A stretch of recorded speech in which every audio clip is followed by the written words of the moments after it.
¿Qué tal? ¿Cómo están? Este sábado, entre más temas, hablamos de las altas capacidades en menores y cómo afecta esto a su entorno. En Castilla y León se estima que hay unos 1.300 niños, aunque no se localiza ni al 0,5% de los casos. Varones de alta capacidad son identificados porque dan guerra, no porque busques una alta capacidad, mientras que las niñas, en la mayoría de los casos, como se adaptan mejor y no plantean problemas, nadie mira para ellas. Trataremos la reforma, la que permite a las empresas pedir el certificado de delitos sexuales de sus empleados, dando ellos el consentimiento. Se exige en empleos donde hay contacto con menores o con personas dependientes. Antes se tardaba meses y ahora en cuestión de minutos, con un acceso digital, se puede acceder a ese certificado. Para poder acceder a ese trabajo sigue siendo necesario. Entonces, en esos casos de negativa, es el trabajador el que tiene que solicitarlo. Un hombre ha fallecido atragantado esta mediodía en este restaurante de Tordesillas. Los servicios de emergencia no pudieron hacer nada para salvarle la vida. El restaurante ha permanecido cerrado hasta que se autorizó el levantamiento del cadáver. Los precios subieron en el mes de abril y los seguimos notando en la cesta de la compra. Patatas, zanahorias y lechugas fueron los alimentos básicos que más se encarecieron. En el otro lado de la balanza, limones, cebollas y frutas como las naranjas y las manzanas. En apenas una hora comienza la gran fiesta del rugby español. En juego la Copa del Rey, que este año vuelve a tener carácter castellano y leonés. Genardo de Mateo. Castilla y León hoy es protagonista aquí en Valencia. Estamos en el estadio Ciudad de Valencia, donde en unos minutos se va a disputar la final de la Copa del Rey de Rugby entre los dos equipos de Castilla y León, entre Pinares, Valladolid y Recoletas, Burgos, Caja Rural, aparejadores. En unos minutos os lo contamos todo.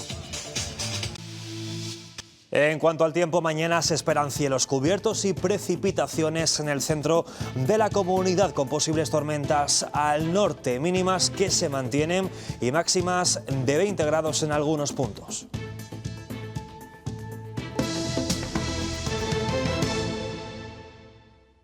Lo dijimos, ojalá que no, ojalá que no. Pero luego ya adentrándonos en este mundo, pues dijimos... ¿Y por qué no? ¿Y por qué no? Ya sabiendo lo que es, pues venga, vamos a aprender. Son palabras de los padres que tienen niños con altas capacidades. Según varios estudios, 1 de cada 10 menores posee alta capacidad intelectual, pero no llega a detectarse ni un 0,5% de esos casos. Entre ellos, un 70% son niños frente a un 30% de las niñas. Según los expertos, para no caer en el fracaso escolar o en el bullying, es importante dar con un diagnóstico temprano.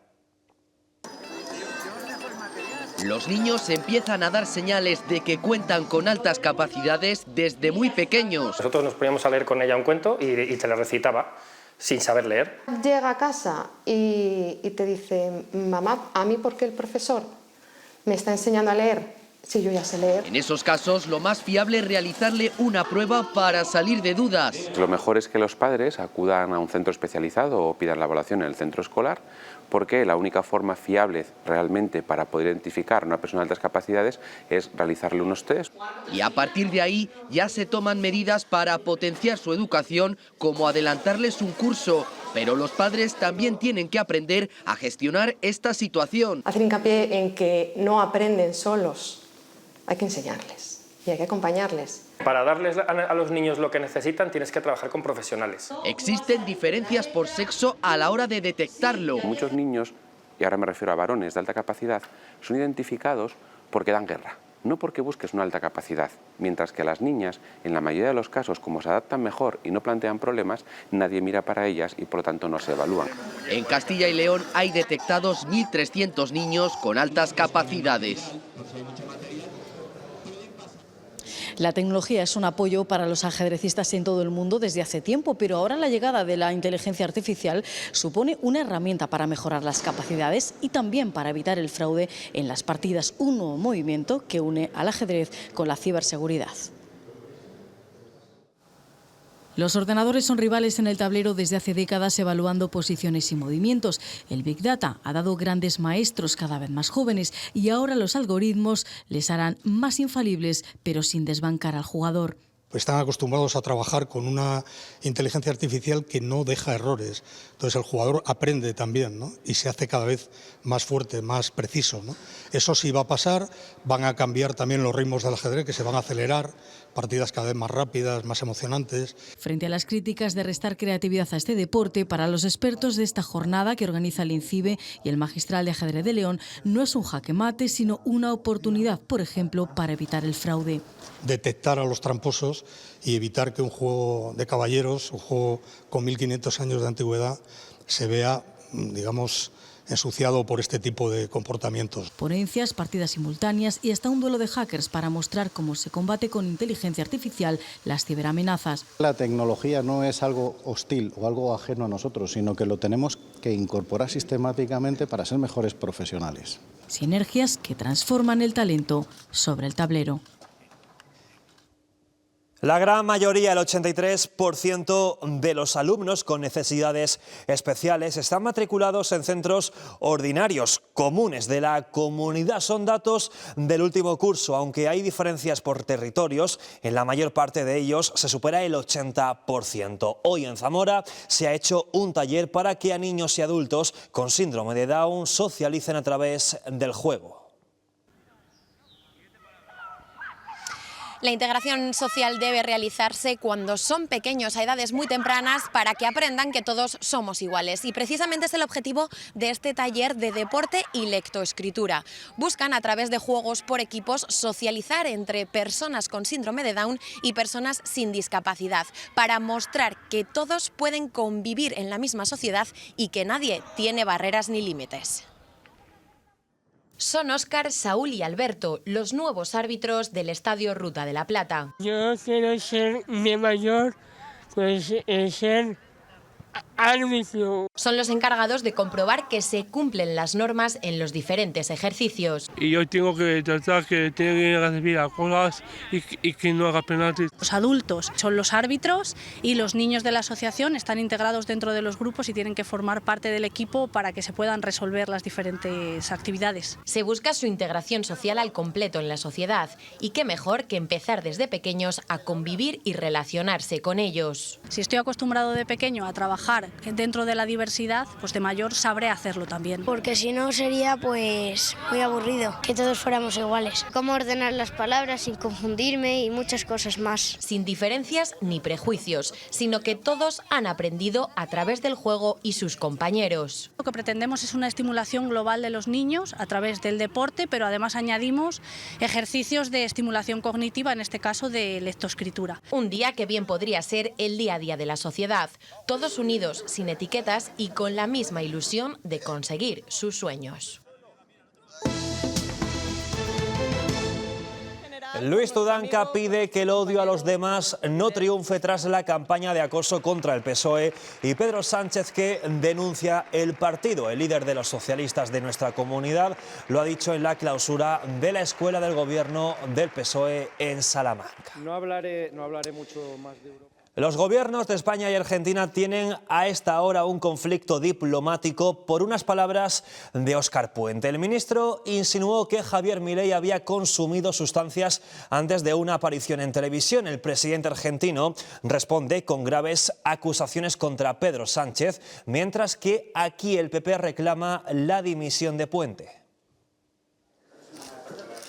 El origen está en estas palabras de ayer del ministro Óscar Puente en Salamanca. Yo he visto a Milei en una tele, no sé en qué estado y previa a la ingesta o después de la ingesta de qué sustancias. El gobierno del presidente argentino Javier Milei ha respondido con un comunicado atacando a Pedro Sánchez. Asegura que ha puesto en peligro la unidad de España, también a las mujeres españolas por permitir la inmigración ilegal, y le recuerda el escándalo sobre su esposa Begoña Gómez.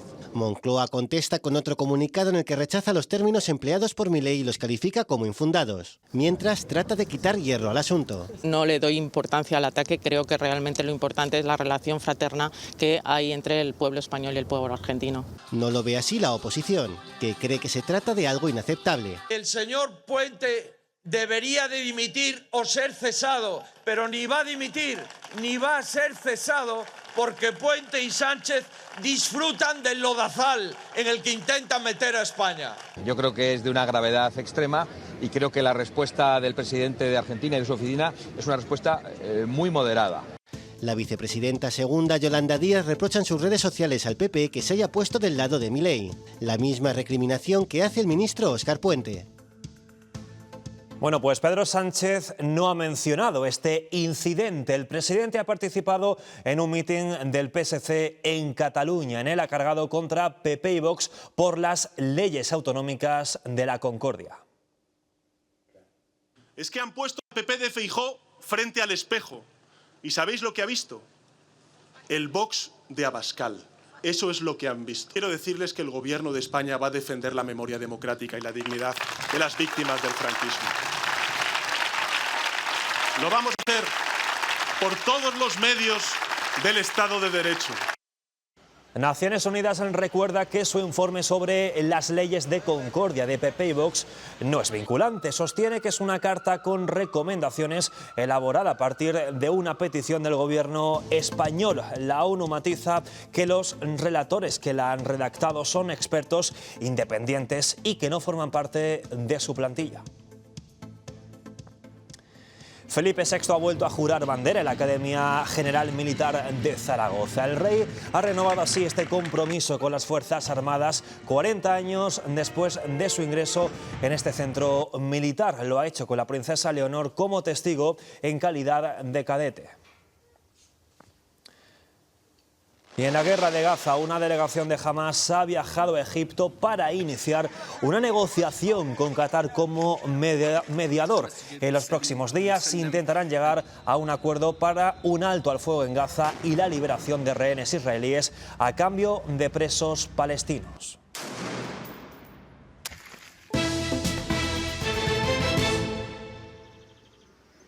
Esta mediodía un hombre de 75 años ha fallecido atragantado en este restaurante de Tordesillas, en la provincia de Valladolid. Cuando llegaron los equipos de emergencia, el hombre todavía estaba inconsciente, pero tras realizarle las maniobras de reanimación, solo pudieron certificar su muerte. Al no tratarse de una muerte natural, el restaurante cerró sus puertas porque se activó el protocolo judicial para proceder al levantamiento del cadáver. Y también en la provincia de Valladolid, en Renedo, esta granja de ovejas ha sido clausurada tras la denuncia del partido PACMA. Al propietario se le acusa de un posible delito de abandono y maltrato animal. La granja, que no cumplía con los mínimos sanitarios, fue cerrada ya en 2015, pero no se habían reubicado a las ovejas.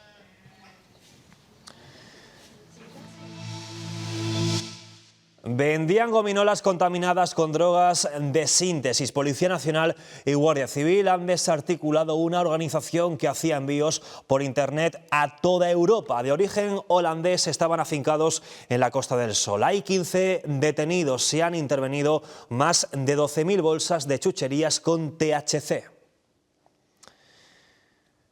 Hemos conocido que solo de 3 provincias de Castilla y León se han recibido ofertas de espacios que cumplen las condiciones para el proyecto de crear locales de atención a víctimas de violencia sexual. Por esto, ahora el Gobierno autonómico vuelve a abrir la convocatoria.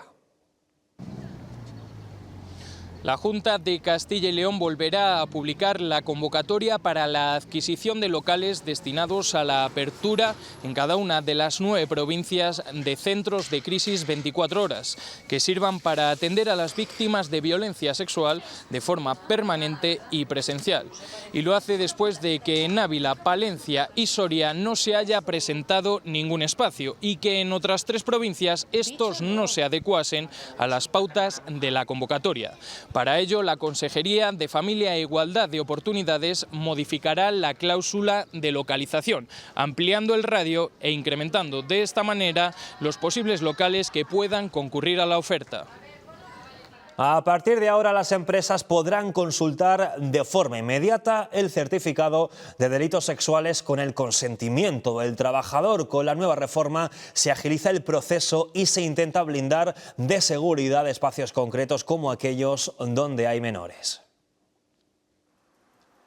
Desde hace solo unas horas se podrá pedir información de un trabajador para conocer si hay antecedentes penales de tipo sexual que hagan incompatible su idoneidad en el puesto. Se reforma el acceso por parte de determinadas empresas, ONG y colegios profesionales para poder acceder de forma periódica, de forma en tiempo real, de forma automatizada, a el certificado de antecedentes penales de delitos sexuales. Para que la empresa acceda a este certificado, antes debe de dar su consentimiento la persona implicada, pero no evita que se acceda a esa información. El requisito de ese certificado para poder acceder a ese trabajo sigue siendo necesario. Entonces, en esos casos de negativa, es el trabajador el que tiene que solicitarlo. Porque, por ejemplo, esto es necesario si trabajamos con menores a nuestro cargo o en un entorno de vulnerabilidad con personas mayores o dependientes. Claro que sí, que beneficia, mayormente donde hay niños. Supongo que ahí es donde más hay que poner la atención. Y mientras un ciudadano puede pedir que se extingan su historial delictivo en un plazo de 10 años... En este registro de delincuentes sexuales puede llegar incluso a 30 años desde el día siguiente a aquel en el que remita la pena. Con esta reforma se agilizarán los procesos pasando de un mes a tan solo unos minutos para conocer el pasado penal.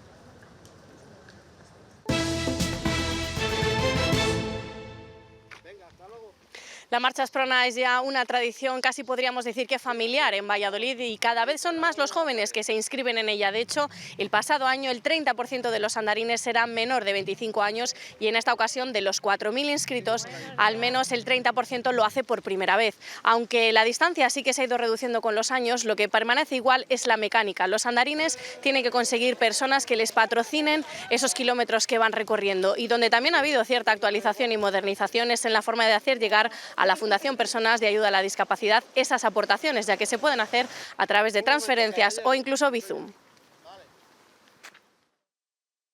Al principio cuesta, pero luego ya te vas adaptando y entras en calor y bien. Yo tengo muy buenos recuerdos de cuando era chaval y lo hacía, y quiero que mis hijos también les tenga. Sí, la gente se sigue apuntando. Bastante más gente joven, aunque yo creo que personas mayores vienen, no se lo pierden. Para mantenerte lo que es activo y sobre todo para que no se olviden de esas personas que lo necesitan. Muy bien, porque ayudamos. Los precios volvieron a subir en el mes de abril, 1/10, y comer cuesta un poco más, aunque no todos los productos se comportaron igual. Han subido alimentos básicos como las patatas, un 9% de media, las zanahorias o las lechugas. También se encareció la leche entera o las peras conferencias. En el otro lado de la balanza encontramos productos como frutas, las uvas, las fresas, naranjas y manzanas, cebollas o limones. Capítulo aparte merece el aceite de oliva, un producto que sigue liderando la subida interanual. El aceite ya es increíble. Yo patatas como las cosecho yo y la verdura la cosecho yo, pues no gasto. Las patatas están carísimas, carísimas, carísimas. Y es un producto que tenemos tendencia a usar con frecuencia. Sí, sí que lo seguimos notando, sí. La carne y todo ha subido muchísimo. De hecho, bueno, lo vemos todos, que vamos al supermercado y con 50 euros no llega a nada. Además del viñedo, otros cultivos podrían verse afectados por las heladas y las bajas temperaturas que hemos tenido estos días atrás. Es el caso del pistacho. Las hectáreas en Castilla y León representan el 5% de la producción nacional, pero necesitan muchos cuidados para que la cosecha sea rentable. El pistacho está de moda, cada vez vemos más platos que incluyen este preciado fruto en sus recetas. Hasta en embutidos, en helados, en todas las en confitería. Las plantaciones de Castilla y León representan el 5% del total nacional, con alrededor de 5.000 hectáreas como estas. El producto que hay que echar, luego el alimento que necesita el árbol, que necesita oro, necesita molibdeno, hay que tratarle con cobre. Las heladas pueden poner en jaque la producción si no se toman medidas preventivas. Tenemos un problema aquí con las heladas, es un cultivo muy nuevo, estamos aprendiendo, hemos cometido errores. A pesar de los desafíos iniciales, el pistacho tiene una rentabilidad potencial, sobre todo si se logra superar las dificultades climáticas. Puede ser muy rentable. Yo este año, si se logra la cosecha, pues yo ya coseché hace 2 años y son precios muy buenos, 3 euros o más por kilo de pistacho. Y 1.000 kilos de pistacho, 3 euros, son 3.000 euros. Para obtener mejores precios y control sobre el producto, los agricultores locales han formado una procesadora. Los socios nos reunimos a la hora de vender y vendemos pues una cantidad de todos, sacamos una producción. Con la esperanza de una buena cosecha y el esfuerzo de los agricultores, el cultivo del pistacho sigue creciendo en Castilla y León. En la Federación de Caza de Castilla y León coinciden en que cada vez hay menos especies de codornices, perdices o conejos. Todo lo contrario sucede con la caza mayor.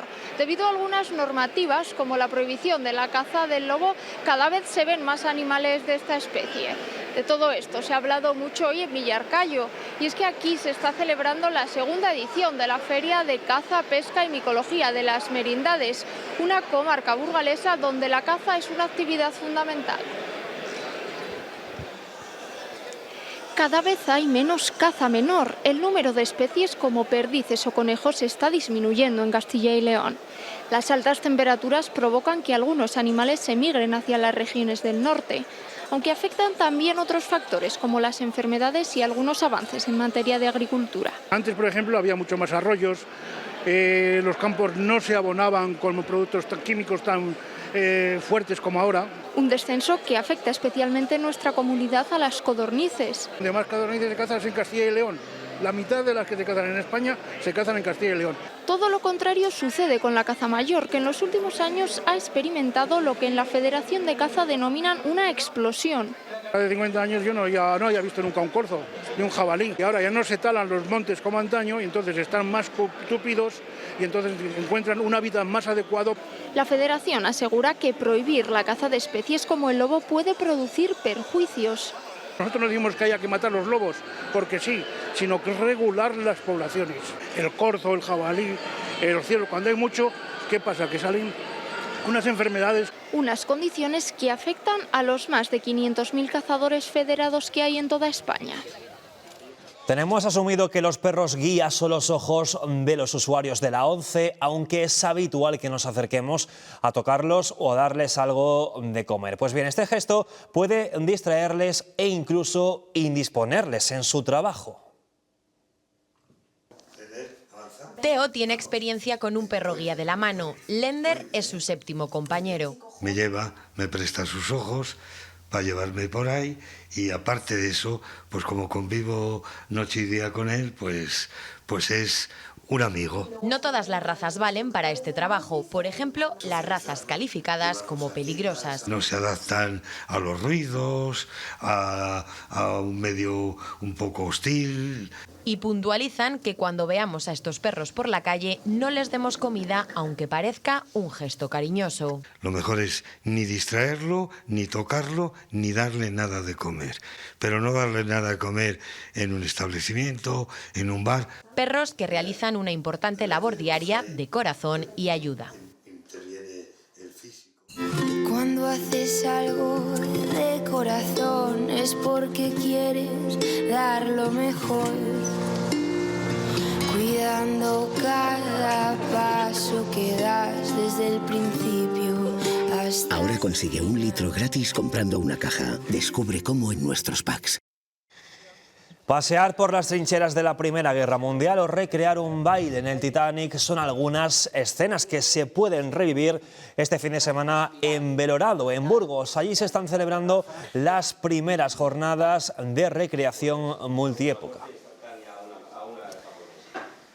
Y ahora que se van acercando el tiempo de las bodas, ojo a esto, se pueden celebrar en una fortaleza del siglo XV en la comarca burgalesa de las Merindades. El Ayuntamiento de Medina de Pomar va a permitir desde ahora casarse en la terraza del Alcázar de los Condestables.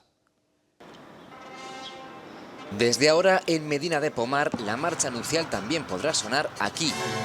El Ayuntamiento ha modificado la ordenanza de tasas de matrimonios civiles para que las parejas que lo deseen puedan darse el sí quiero en la terraza del Alcázar. Tener un poquito más de tiempo, un poco más de privacidad. Hasta ahora las bodas se celebraban en el Salón de Plenos del Ayuntamiento y en el Salón Noble del Alcázar, mientras al otro lado de la puerta continuaba la actividad en esos espacios. Ahora los novios e invitados pueden contar con las torres para ellos solos durante toda una mañana. Los invitados e invitadas pueden pasearse por el museo, conocerlo, que a veces pues son de fuera y lo demandaban. Casarse en el Ayuntamiento cuesta 150 euros y 200 en el Salón Noble del Alcázar.